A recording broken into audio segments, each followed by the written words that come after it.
Hi, and welcome to another installment of the Mind Management Mentors podcast. And today's story is a little bit different. A lot of the guests that I get on the podcast, we're talking about other people's stories, how they've recovered from trauma, and what the systems that they use to overcome trauma. And it has been quite trauma based recently in the podcasts. Today's is different. And I want to start the podcast by explaining why today is different. And today is different because you are one of my ex-clients, James. Yeah, that's right. Right. And this is talking about a man's journey, talking about a man's desperation when we're stuck in that viral that vortex that just drags us down. And you're As I've had guests on who are ex-clients as well, who to really trying to show the scope of what mind management coaching does, why it's different to therapy, why it's different to counseling. And we're going to talk about everything that you've gone through, James, and then what we did in a very short amount, super short amount. To be fair, shorter than I thought as well. So I'm being open and honest about that as well. And then we'll talk about how I did the payments with you as well, because I think that's a lot of things that coaches don't understand, and why I do it a little bit differently, because I know that a certain characteristic of trauma is that the personalities that we endeavor from that, which is payment and wanting these things to go away. So I'm fully aware that I have conversations with people that desperation become part of looking for an answer. And being the person I am, and we'll talk about this in a thing, because I think that's what helped create that confidence within working with me. Um, we'll talk about that in the podcast. So, welcome to the Mind Management Mentors podcast. I'm a big believer if it's in the mind, it can be managed. And I think today we're going to talk about resonance more than anything else. Resonance. And I think resonance of who you want to work with is probably as beneficial as the coaching or the therapy that gets the result. And that's a big topic of suggestion that I do with a lot of my clients. And we'll talk about that as well. So, welcome, James. Welcome to the podcast. Tell them, everybody, who you are and where you are in life now. I am James Buchanan. Wow. Obviously I'd reached out to you October time. Something around that time. Yeah, and I'd been watching your podcasts and stuff, and I'd been going up through some stuff, so I'd reached out to you, and yeah, we'd had a couple of introduction things. You just discussing like what what you could do and Yeah. uh, so forth. And I was so looking forward to starting with you because there was no pretense. You weren't saying you were this miracle worker and everything was going to be rosy. So you kept it real. So I felt comfortable, and I think 2 days before we were due to start, I Right. ended up I'd had enough. So I ended up taking 200 morphine tablets, another 100 to antidepressants and other stuff I had lying about. So yeah, I ended up on life support machine for 10 days, I think. So that was pretty life changing, I guess. I had 5 heart attacks when I was on it. So I've got some brain damage, my heart's wrecked. But so obviously coming realising I survived it, I was pretty pissed off, I'll be honest. and got home, and I was just so desperate, and I reached out to you again, and we started working, and I'd said to my psychiatrist, I said, look, I'm going to give this guy till a really good chance, and I'm giving it to Easter, and if things aren't better, then I'm finishing the job, and that's it, I'm done. I'm no doing this. And so anyway, so started working with you, and it was unbelievable. You came to the house, and within the first session, I felt different, you know. All the change. Yeah, it was amazing. So that's lovely and well done, James. We now are going to deep dive all the shit about everything, because your story will resonate with a lot of people, and I mean resonate with a lot of people. And there were so many things we did before we started working together. Yeah, I do that with a lot of my clients before we start working together, because when we're dealing with trauma, and for any coaches watching this, you know, it's not something that's whimsical. It's not something that's like we take it serious, even as a coach. And I always say to my clients, as I said to you, look, I'm not a therapist and I'm not a counselor. I am a coach, a mind management coach, and I will show you the scope of the skills that we use to be able to work with people. And that's what mind management is. That's what mind management is. And I know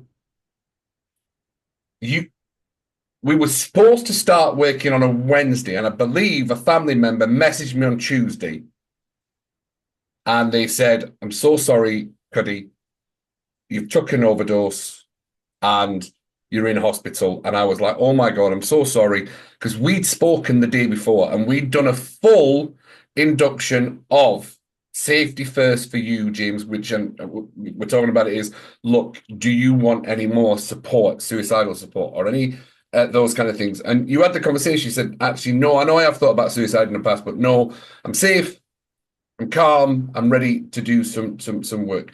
Because in the initial chat when we spoke together, in the introductory call, now you were technically, you knew another one of my ex-clients as well. You knew, I'm not going to mention who the other client was, but you knew another client. You'd approached that person and they'd said, no, I trust him. I know what he did with me. yeah, And that's what will work forward.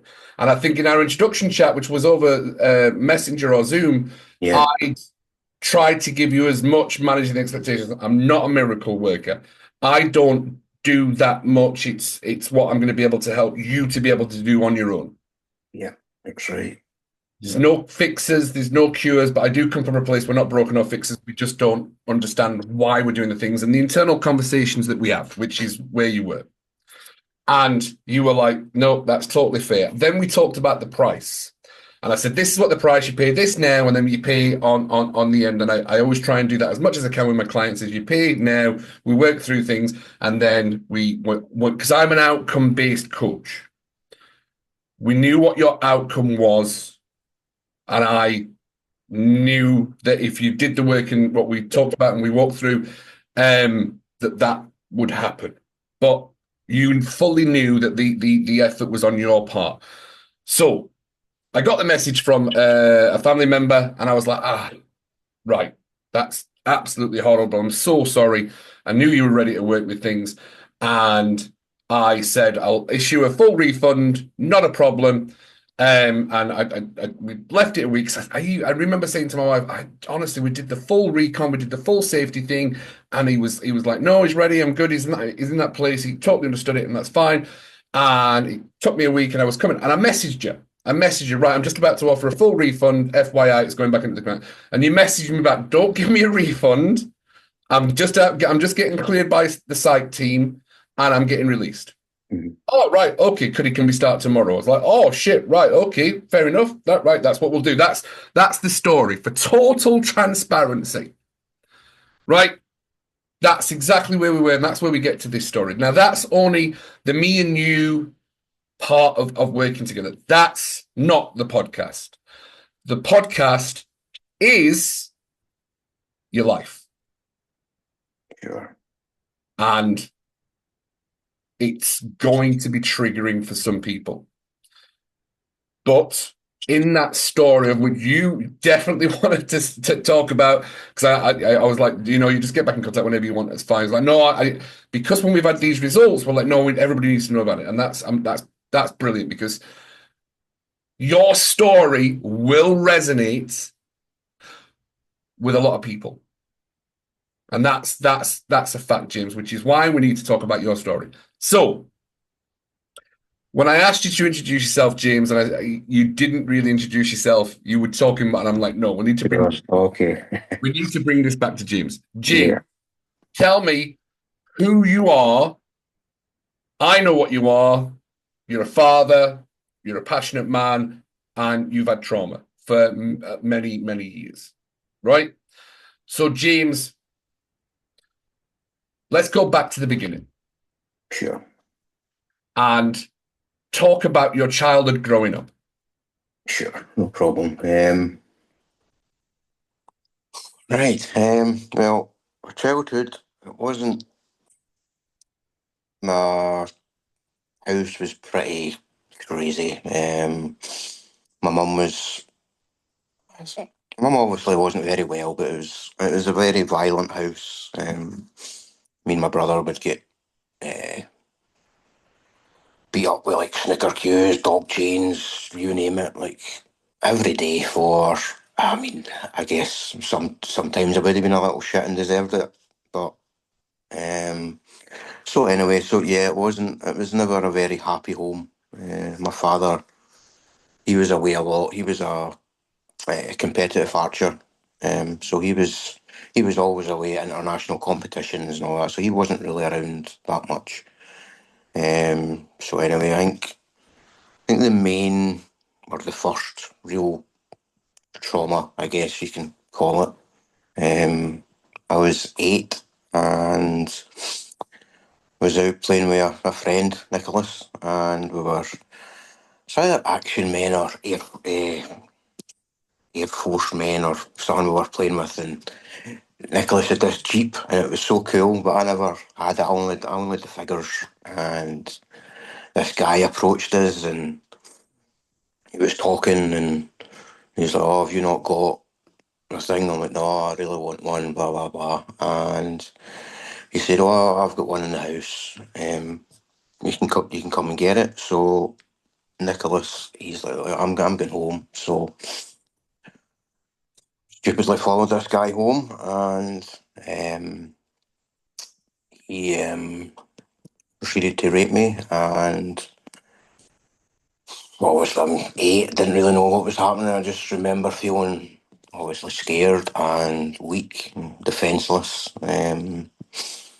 But I guess looking back, the most messed up part of it all was I was walking home and I was crying, and I thought, sugar, I'm going to go home and I either need to tell my mum that what's happened and she will beat me half to death for going with a stranger because we just recently done like don't talk to strangers at school. But I thought, well, but if I don't tell her, she's going to beat me up because I'm late for dinner. So I'm like, so I made the choice, wiped the tears away, went in, took the beating for being late, and never ever spoke about it. Um, and to be honest, it never affected me at that point. Really, looking back, maybe it did. I think I did a pretty good job of blocking it out. I think the beatings were just, I guess, a distraction, I suppose. And but that went on until I was about 12. The last time I believe she ever hit me was she was hitting me with my snooker cue, and she was battering the back of my head and my back, and I started crying. And my brother's like, "Why are you crying, James? You never cry." And I'm like, "Because she's going to break my cue."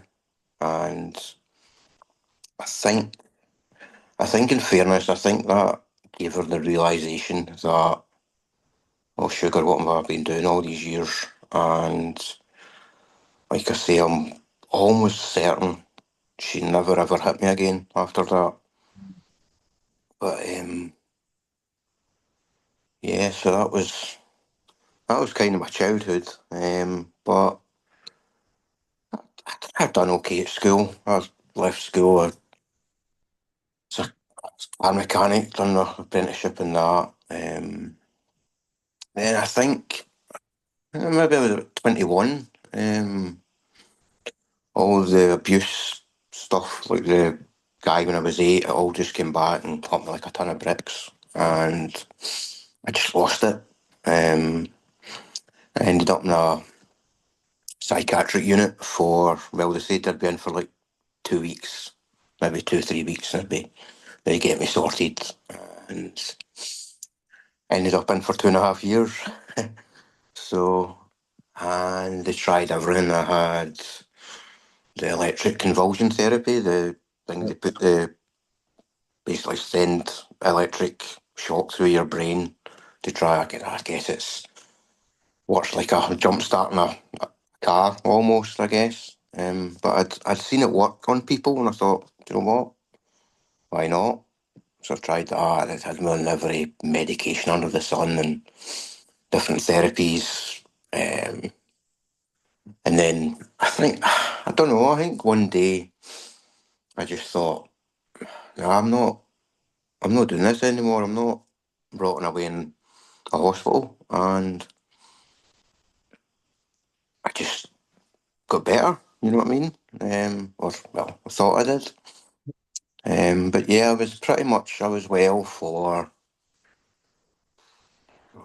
20 years. I met my wife in 2005, and we had a great wee life. Our daughter was born, Grace, in 2009, and it was just it was brilliant. It was yeah. And then, sorry, maybe jumping a bit too fast. I No, don't know. it's okay. No, it's okay. So I've been working in a scrapyard from, I guess, around 2002, um, which I loved. It was great. It was such a stress-free place. If you were feeling stressed, you just go and smash something up. You know, I mean, it was physically, it was very hard work, but yeah, I loved it. But 2000, I think, end of 2017, putting a car into the baler, and I noticed someone, probably me to be fair, had forgotten to take off the catalytic converter. So I thought,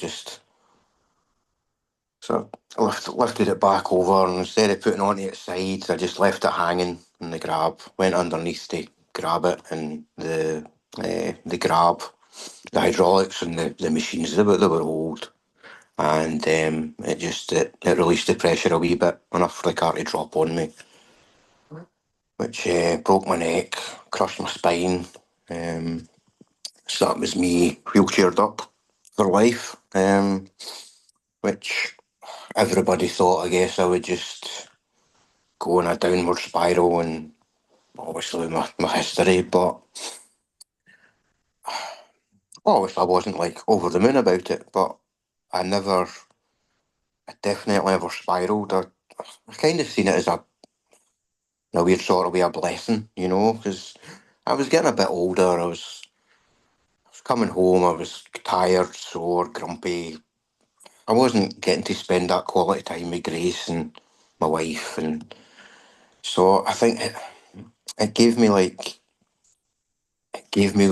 that special time with Grace that I wouldn't have had normally. I could take her to the bus every morning, pick her up from school, and go to all our like sports days and parents' nights, and spend more quality time with my wife.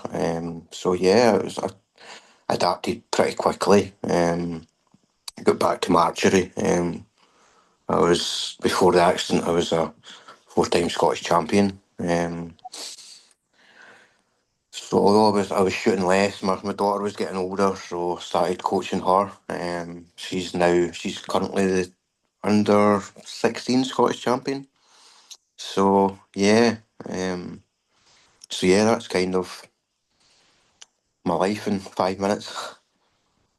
And it's a strong, powerful story, James. It's what movies get made out of, to be fair, James. And I'm being as tactful as I can because as you're talking, I can see you're still touching. So whenever you talk about things, you still got the reaction of going to where you used to get hit an awful lot. And I know that you're on a lot of painkillers now as well. For I think it's morphine still on and things like that, isn't it? Yeah, yeah, that's So right. so for anyone for listening to this from a learning how to be a mind management coach or a psychosensory, because we did a few things working with you. The first thing that I always do with my clients, and I know you'll remember this, is I absolutely keep expectations really low. Yeah, I manage expectations. And I also working with clients, make sure that they like my hair, my language, because I use everyday language. There is some cuss words in there sometimes, and how I show empathy and reaching you on your level is by going through that story with you and understanding.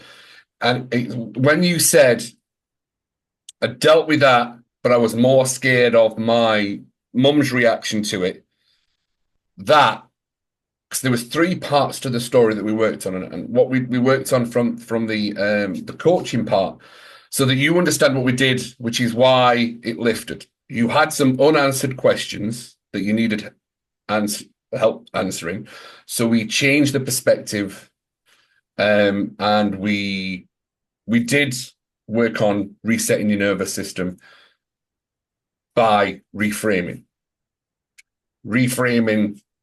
helping you answer questions and looking at how you were made to feel and how that makes you act now. And one of the core beliefs did come down to not lovable. Why would this happen to me? And how that progresses through life. And that's what we did. And we did the visualization. We did some inner child work because we worked on looking towards the inner child and understanding that a child who's gone through a training don't go with strangers to then go with strangers, then how the inner child is going to really, really keep answering, well, I did the training, why did I do it? Again, and that's what we did. In that first 2 hour session, that's what we did. mm-hmm. We allowed you to work with your inner child, and that was the break. We saw the break. That's when the emotional part, the aspect broke. There was tears. There was probably from both parts. To be fair, I get quite emotional with that. I'm quite an empathetic person. I'm an empath, so I know I take on people's emotions. But in that moment, and when I'm talking to this, what I always say to my clients is, I will ask tough questions that allows the inner child, yourself, to go back to that trauma point, look at it, and then look at it from a different situation. And that allows the perspective to completely rechange your nervous system. And what do you remember what you said to me? You said, after 3 years being in the psych ward with psychiatrists, do you remember what you said to me after doing all that hard work with all those people? Do you remember what you said to me? I think I said I can't believe that none of these people have ever told me that I wasn't to blame. You know, something along those lines. The words were, why has nobody else asked me that question? Yeah, And this podcast is not about diminishing other practices, psychotherapy, psychologists, counselors, therapists. It's not. It's genuinely not. And even for this podcast, we come from a place of solution focused. We know what the problem is.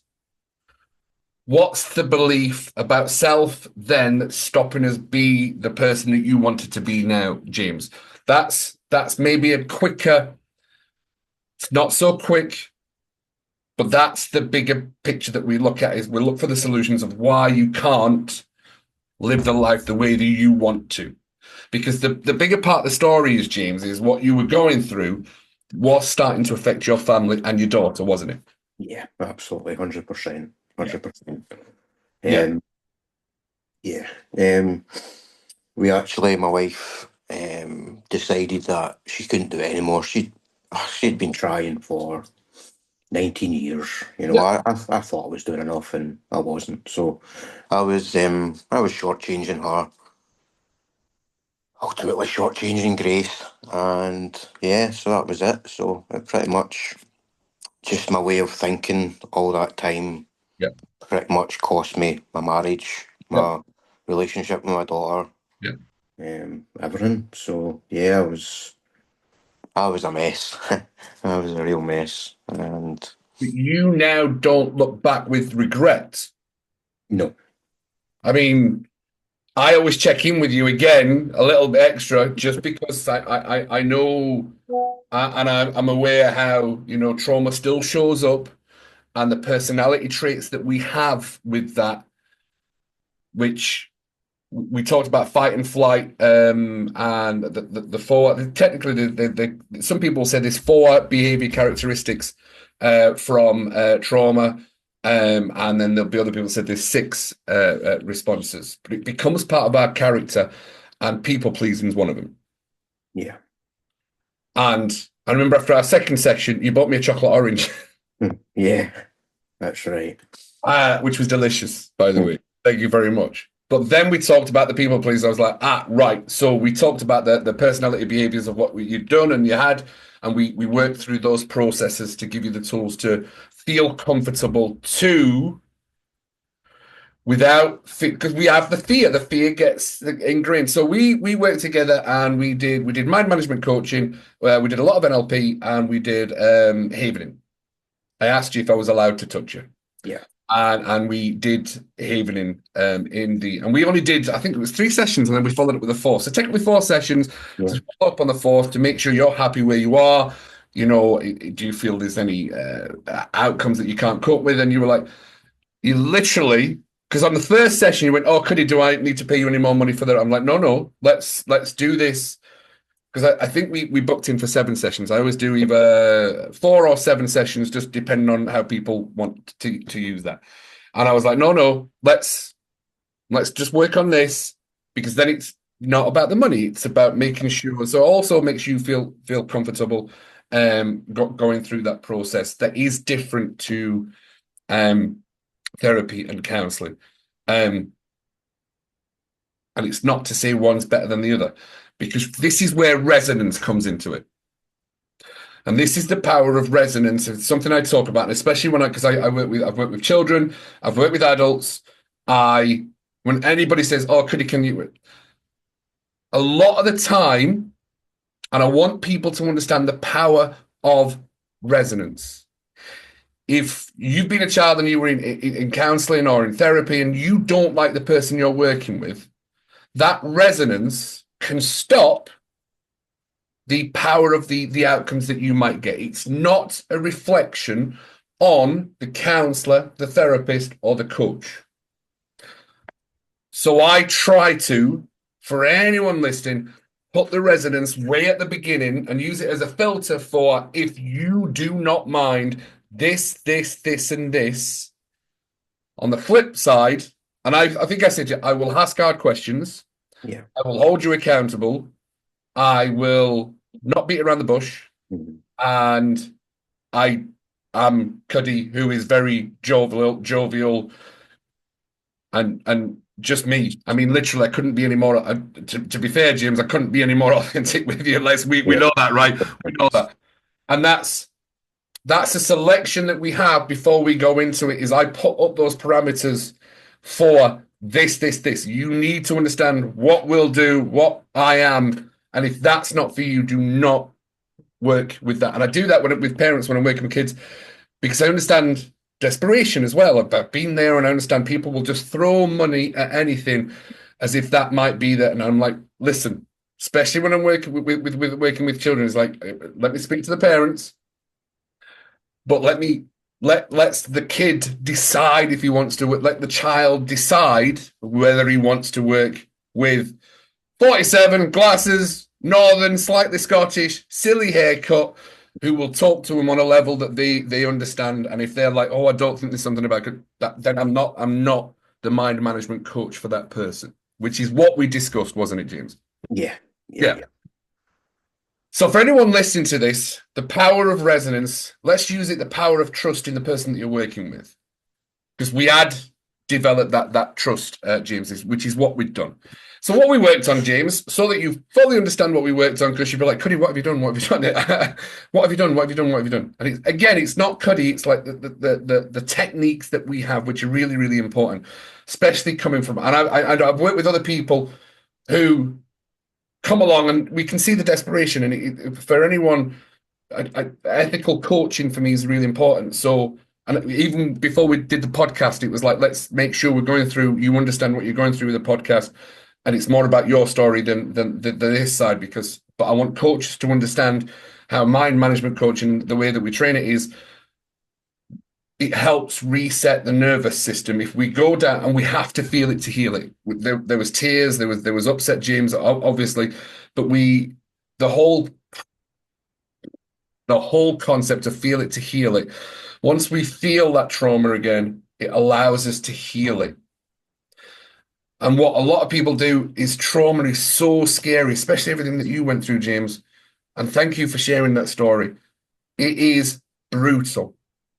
But we technically elevated you up the consciousness scale from woe is me, hopelessness, desperation, guilt, which guilt played a big part in your story, into courage, hope, and into the positive consciousness, which is what we do by changing emotional states. And it's half talk therapy, half psychosensory touch therapy, where I didn't do EMDR with you because you weren't there for the EMDR. It was a different. So that was what we talked about. We talked about all these different modalities that we have at mind management, to get the client the results that they have. And it was havening that we did, where I touched your hands and I touched your shoulders for going through it. But it was the first session that was longer than normal. It was about an hour and a half. It was 2 hours. I did come to your house because of you couldn't drive, and I said, yeah, not a problem. Lanarkshire's lovely, by the way. It's quite a nice drive down, to be fair. It's quite nice. All right. And that's what we did, James. And it was the allowance of it was the relinquish of blame. It was the understanding of what you'd gone through and the realization you had about it, because you were allowed to then move on. Yeah. And all power to you, James. Thanks. Because now that's the harsh part of the story. We stopped working together about a month ago. We had another chat, and you went, "Could I want to do your podcast?" I was like, "Yeah, not a problem. That's fine. That's okay as long as you." And we prepped you. We talked about it before we did the podcast.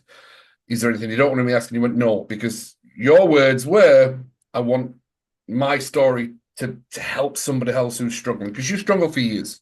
Yeah, absolutely, and well done for doing that. How does it make you feel?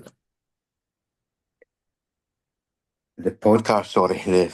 No, everything. I mean, generally everything. But the podcast, yeah. Yeah, I mean, honestly, I say to my friends that I still don't believe it. Like, I knew, obviously, I'd spoke to people that you'd worked with and the positive stories that they had, and I'm like, yeah, but they weren't as messed up as I am, and it can't be this simple and this quick, and it was, it's just, I've said before, for so many years I've been dragging this massive weight around, and from the first when you left the house that after that first session, it was almost as if you took that weight out the door with you. You know, it was gone, and but again, it's like what you said. It's sometimes you start feeling positive. You're like, oh shit, what's going on? I don't understand this, and you then start going back and. "Urgh." Yeah. So that was a bit of a battle. Trying, no, actually, James, it's okay. You're allowed to be happy, and you're allowed to, So it's been great. Yeah, it's totally rewired or redone my outlook in life. Obviously, I'm dealing because of my decision to do what I done in November. I'm now needing to live with a wrecked heart and wrecked brain, but actually, I've actually doing two courses now. I'm doing one of yours, and I'm doing a mental health in young people. Yep. Yep. Um, so yeah, I'm looking forward to whatever the future holds, and going to grab it with both hands. Get my license back and get out in the big world and do it right this time. I guess I've wasted 50 years doing it wrong, so I'll do the next 50 or 70 right, and so the story definitely hasn't ended. It's just beginning, I guess. And there is a lot of the story that we've not talked about and if anybody's watching the podcast, I'm sure people will want to come and speak to you about it, because I know there's some cigarette burns on your hand, and there's been a lot of self-harming, and we just went down to the core belief, and we went down to how you were made to feel in that moment, and how we bring those feelings forward, and if we relinquish that, we don't have to have those feelings forward, and I think people watching this podcast will see it, but if they didn't know what you were like before, because I see the change, Yeah. is you could not keep your head up. You did not smile. You were genuinely a defeated man. I'm not going to say a broken man. You were a defeated man. You had literally the weight on your world, the weight of the world on your shoulders. And I know that you use the analogy, like, Cuddy, I don't know what happened, but I just feel like it's all being lifted. But the second time I came at your house, you were at the window, you were like, you were just completely, you were completely a new person. And I was like, I don't think he's going to need the 7 session. No, he'll be good. Um, and you didn't, because you're now living, understanding what your body's gone through, why you've done it, and how you don't have to. We create a choice. Yeah. We created choice together, James. And I've talked about it, and I do quite a lot of things about it, is we just don't understand the power of choice. But because you said to me, "Could I'm going to set myself a goal. Now I'm going to set yourself a goal." I was like, brilliant. What is it? And it was, you're going to go back to the archery, and your daughter's getting better archery than you. That's right. That's what you said, wasn't Yeah, it? right, Ah! yeah. Ah! Yeah, I'm going to put her back in her place shortly. But it's something that you're going to be able to share with your daughter, is that is Yeah. the love of archery, and that's a really powerful connection for you. Mhm. Um, I tell you how we'll do this,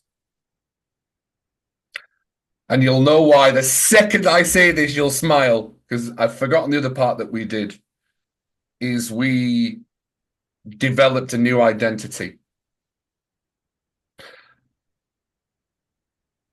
You, my friend, are a warrior. Yeah. And how does that make you feel when I say that? Strong. Strong, yeah, because I've spent my full life thinking I was weak for allowing all this stuff to happen to me. And you made me realise that actually I'm a warrior, for getting through this. And yeah, you've just, it's amazing how just one simple word can just transform. Yeah. So the power of identity. Um, in coaching, such a powerful thing. And we, again, just to as we wrap, we never diagnosed, we never put a label on anything, we allowed you to come to the realizations. Yeah. Because I remember that's what you were like. It's like, oh, you actually don't tell me anything. Like, it's not my place to tell you anything. We just, if we can see, because we also did timeline therapy and in a child way. But if we can remove ourselves from the story and we can shift that perspective to another angle, as if you're watching it, you're not in it. It allows the body to heal. And I'll be very honest when I'm working with clients and things like that. I manage expectations, but there is always the power of resonance and trust within the person that you're working with will pay more dividends than someone you've been put to work with, and I think that would help a lot of people as well. And we definitely resonated, James. James, is there anything else? Or tell everybody about your goals now moving forward, because I know you're moving towards them. Tell them about your goal moving forward now. I want to enjoy life for the first time. I know that sounds silly, but Look at the yeah. smile. And yeah, I was saying this to my friend last week. I always loved shooting and I loved winning, but first time around, I never enjoyed it because I was too busy chasing the wins, rather than actually just enjoying just doing something I loved, And so this time round, I don't know. I mean, I guess it's quite arrogant saying, "Oh, I'm going to be the champion again," because I hope I will be, but it's not actually an important part. It's actually enjoying the journey this time and doing it properly, So regardless, I'm getting older. I guess eyesight's going, and but I'm going to give it my all, and yeah, I'm just going to make it a great experience, and what will be, and but also this time my daughter will be alongside me, doing it with me, and I'm no doubt she'll win more than I do, but that's okay. As long as she doesn't get too big headed and I get to beat her sometimes, that's yeah. And yeah, I'm looking forward to doing I've started doing both the courses. Um so again, testing out the brain. It's still a bit of a learning how to adapt with that. I've got like the short term memory and I'm forgetting how to do simple things and stuff, but it's all about adapting and overcoming and I'll be fine. Yeah. So yeah, it's just looking up now, basically. Yeah. The smile Whatever comes. says everything, James. The smile on your face says absolutely everything. Is there anything else you want to share to the Mind Management Mentors podcast from your perspective? I would say for people who had thoughts like myself, that regardless of how bad you think it is, that there is help out there, and reach out to Cuddy or someone else, or it's never too late to change, and it's so obviously what you do isn't simple, but it is simple, as in it doesn't take years of therapy and sessions. I mean, it was 3 weeks. I know. Realistically, you done it, yeah. Aye, because we had the space over Christmas. I went, like, we've done the hard work. Let's see where Yeah. the are for Christmas. And I got back in contact with after Christmas. He went, Cuddy, nothing. Yeah. You were having flashbacks. You were having severe triggers. You were having severe flashbacks. That smell, wasn't it? Mhm. So we did reformat everything. Yeah, yeah. The problem's not always the problem. Sometimes what we think is the problem is not always the problem. And on that, James, I think that's where we can genuinely say thank you for coming on the podcast. Yeah, thanks for having me. No, we know you're a changed man, but that's only for you to live that story now. Um, as I always say, and to absolutely everybody in podcast, choice is a really powerful thing, and you made that choice.